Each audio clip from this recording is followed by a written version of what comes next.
Good afternoon, thanks for joining us right on here on Midday Kentucky. I'm sorry I coughed and talked at the same time then. Don't do that. I didn't mean to, it just happened. In fact, an old colleague of mine who's a news presenter in Utah who I used to work with on one of the morning shows, there was a post on Facebook maybe about 10 days ago, and he was reading this hard-hitting news story, and then he coughed, but then couldn't stop. And then I was thinking to myself, geez, that would be really embarrassing if that happened. Yeah, it happens. Jinxed people, jinxed myself.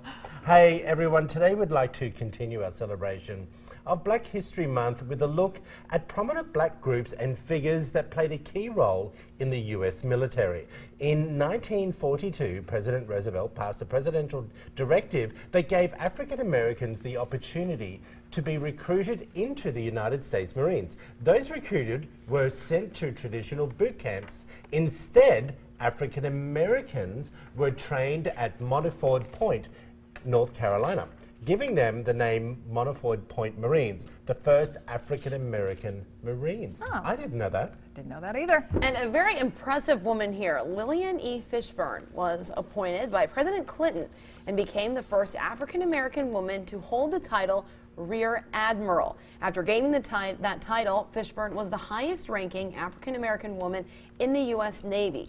She retired from the Navy in 2001.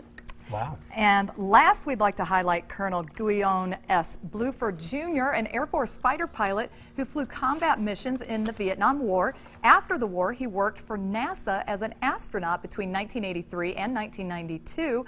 Bluford participated in 4 shuttle flights and became the first African American to reach space during the Orbiter Challenge mission. Nice to I hear. know. Pretty cool big dude, huh? difference in his look. He's got grey hair now. Look at him. How are we all? Doing great. We good? Yeah, Yeah. doing good. Yeah, How are good. you doing? How was your Good. Valentine's Day? Who's my what? How was your Valentine's Day? What did you think? I told you what I was doing yesterday. In front I of the showed mirror? a video. I'm like, that's what I do. No. Yes, no. No. I had to be honest with you. I was going to go out with some friends, and I fell asleep on the lounge. Oh, did you really? Yeah, that's And that the was truth. it? That was Yeah. your night? Wow. I fell asleep at like 6:30. Well, you should feel very refreshed today and ready No, to go. because you know when you have one of those little cat naps for like an hour and a half on the lounge, and you wake up and you're a little groggy still, and then you eat something, and Yeah. it's just Okay, it not was one all of those. good. All right. It's not all Katie, good. how was your Valentine's It Day? was I was fun. curious. I just stayed in because I gotta go to bed early. But Yeah. we're going to Asheville this weekend for belated Oh, that'll be celebrations. nice. But it was fun. I really like Korean barbecue. So Yeah. man Who? friend, Korean barbecue. yes, I the saw that dish. video. And so he whipped that up. It was Good. good. It was fun. Nice. Good. Good for Madam? him. You were the same because Doug's up so early. Yeah, it's Yeah. kind of the same situation. But we were able to get some takeout, of course. I wasn't going to be cooking. Did you but, tip on the takeout? course. Remember we were talking about that? You know what? Doug picked it up, and I didn't ask him. Did We he need tip? to ask. Doug, did you tip? Yeah, I don't that's what I know. was asking. Okay, text us, Doug. I'm sure you're watching. Hey, everyone, very quick roundup of the Olympics. Norway has dethroned Germany for a total of 17 medals, of course. Wow. 6 gold, 7 silver, and 4 bronze. Germany now in second place for a total of 15 medals. And, of course, Canada in third. US moved back down to 5th place, everyone. Wow. And I'm sorry, Australia was still in 12th place. Look, Aw. we'll get back there for the Summer Olympics. Don't you worry about that. I'm not worried about it. Every night when I'm watching the Olympics, I think, just win something, will you? Anything. So I can just say we got another medal. Hey, this is an interesting topic, and I wanted to bring this up, but let me give you a little bit of background to begin with. Black Panther comes roaring into theatres today, and along with it comes merchandise and costumes for adults and children alike. But as thousands of parents prepare to take their children to see the film, some white parents have been left wondering about how to approach the subject of race. White parents are trying to make sure they are not culturally appropriating when they take their children to see Black Panthers over the weekend, especially if those children want to dress up like the main character superhero, aka the Black Panther. Some parents are worried that allowing their children to wear the Black Panther mask or costumes could be considered cultural appropriation, or even blackface meeting cultural appropriation. Okay. I think Are this we is too deep? ridiculous. Yes. It's an awesome, cool costume. Why would my kid not want to wear that? I mean, really. I agree. I mean, honestly, and yes, we're going. We already have our tickets reserved and everything. We already bought them. We're ready to go on Sunday. Oh, you are? Yeah, we're going to go. My kids want to see it. Do you have to completely. pre-buy? What am I doing? Why did I know that? Yeah, well, we did. I mean, you don't have to, but you risk not getting a seat once you get Typical online. of my life. So yeah, but we already have the tickets lined up, ready to go. Yeah, they want to see it. I want to see it. I love it, anything with the Marvel superheroes. Okay. I Look, think that's really and I good. asked both of you, what does cultural appropriation mean? I even looked it up. Do you know what I mean? So I was a little unsure. Let me read it to you because you both sort of knew what it meant, but you weren't quite sure how to Explain it. Yeah. Cultural appropriation, often framed as cultural misappropriation, is a concept in sociology dealing with the adaptation of the elements of a minority culture by members of the dominant culture. It is distinguished from equal cultural exchange due to the presence of a colonial element and imbalance of power. Here's the thing. Kids aren't born racist, people. And kids aren't born seeing black and white. Right. It's the parents that are putting those words into the children's mouth of saying maybe this is blackface or maybe this is a racist thing to do. And I'm really getting tired of it. Yeah. Because this movie that's about to come out has been all over the world, and they say black films don't carry overseas. Well, this one certainly is. And they're saying that this is going to be the #1 film of all time. Right. Okay? And the actors and the actresses that are involved, Katie, are just amazing. The story is great of what I know of not understanding Marvel comics. So I want to see the movie, but I also wouldn't have an issue. Would I be judged if I decided to wear the Black Panther costume as a white man going to an event now? Is Well, that I basically kind of what just they're think this saying? is stupid. Like, Totally agree. it seems obvious what the line is between going in blackface Right. and going in the costume. Yeah. And like we said, children don't see color.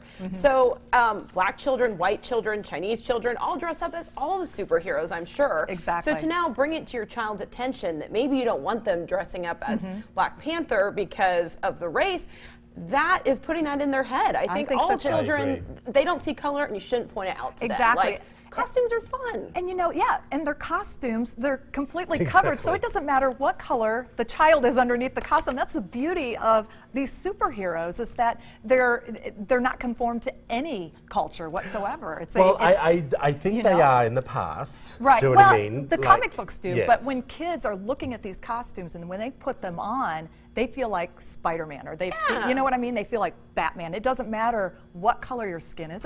None of that matters. It's just the I think beauty of it's being time. a comic character. Unfortunately, with things that have happened over the last few years, I thought we were moving forward quite a bit. Yeah. But, obviously, when we see things like this, it isn't really Yeah, I moving never forward even as fast as what I thought it was. I never even thought about it. It's Miss weird. Katie, tell us what you think. Head over to our Midday Yeah. Kentucky Facebook page, and we've put this story up there. Tell us whether you think the story is just too far that way, or whether you agree with us as well.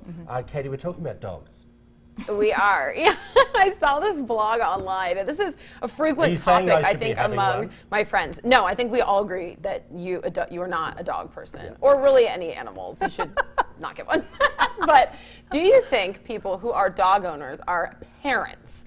So this woman was saying that she gets really frustrated with her friends calling their dogs her fur babies and Right. referring to herself as a parent. She also pointed out celebrities, she said, being too dramatic in divorces of what happens to the dog. Yeah. And she said the dog is happy no matter what, if it's still with the owner and treated well. She said it's trivializing a child that gets stuck in divorce, and that's a human suffering. I don't mind people saying fur babies. Hold on, are you saying dogs?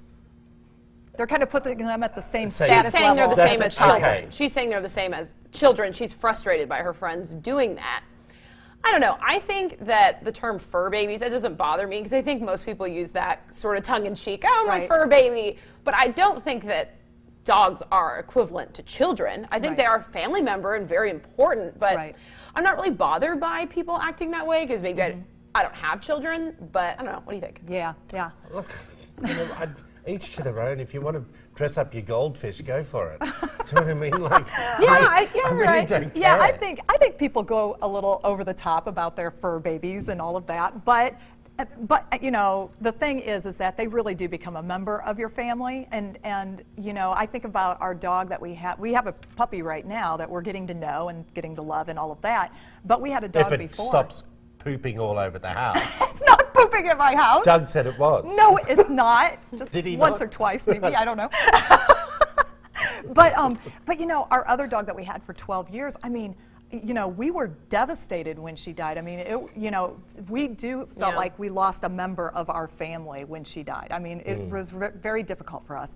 But you know, the thing is that your children obviously are the most important thing. And I think you're right. I think people do go a little. I understand this bloggers, you know, kind of like, you know, Does they're this going a blogger little have crazy. children? She has children. children, She's saying yeah. she'll have friends that call themselves parents Yeah. and think their dogs are Well, children. I have a colleague back home in Australia that decided she would never have children. She just recently also got married, and she had a snake. And she took that darn snake everywhere. Oh, did she It really? was just so embarrassing. And now she'd bring it to the salon. It was just. Well, I have a lot of friends. But now she has a dog, Yeah. and now she's the same. Is she? She's got this dog all over town. I think it's nice, though. I think think it is. I think it's nice to have that connection. I know. I'm glad. You know, I have a lot of friends that have chosen not to have children, Yeah. and they do have animals. A lot of them are animal lovers, and they've really you know, indulged their lives into taking care of these animals, adopting them, you know, getting them from rescues, things like that. Yeah. So I love that about people when they do have that passion and that concern for All right. animals. Yeah. Well, I think so speaking of too. passion, how long does it actually last, people? Yeah, this was interesting. I saw a study online talking about relationships and how long passion lasts within the relationship. They say love can last forever, but the passion. Yeah. What do you think it says? Oh, well, as you know, I don't read your stories, so I'm thinking a year. Okay. Yeah, I think it probably maybe a couple years, but I think, you know, it comes and goes too in a relationship. Okay. Yeah. This author argues the passion lasts 2 to 3 years, and then after that, if you don't have that foundation already, just built on love. But what is the foundation, though? Friendship. Support. Love is what Yeah. they're saying, but love for the other person. Yeah. And And she's saying respect. passion is kind of different. Yeah. I think passion can be many things. It can be mental, it can be physical. Yes. Do you know what I mean? It It's doesn't all have to kind of be. encompassed. That's what passion is. You know what I mean? But they're saying that fades. What do you think? Well, Yeah, what no, do it you do does. after if it fades? Move on? No. No. I mean, it's, you know, the passion part is, you I just know, normally call the housekeeper and say, get the bags packed. the passion is what kind of brings you together. You know, it's kind of Yeah. what brings you together. But then it turns into, you know, the love just keeps growing stronger and stronger each year. People say that, and it's, you know, and it sounds kind of, you know, yeah, but it's really true. You really do fall in love over and over all the time. Because there are challenges. You know, marriage is difficult at best, and you have to work at it. And so there's times where things are going good, and you're just like you're seeing all the good in the relationship, and then there's times where you're like, oh my gosh, get this person away from me. And I'm sure Doug has felt that way about me many times. I think he did when he told me the dog was pooping on the house. That's because he's the pooper scooper. Yeah, exactly. Tell us what you think. Head over to Midday Kentucky's Facebook page, and well, you know, tell us some of your thoughts and whether you think how long passion has actually gone in your life as well. Yeah. Everyone, you've been watching Midday Kentucky. We'll be right back after this short break.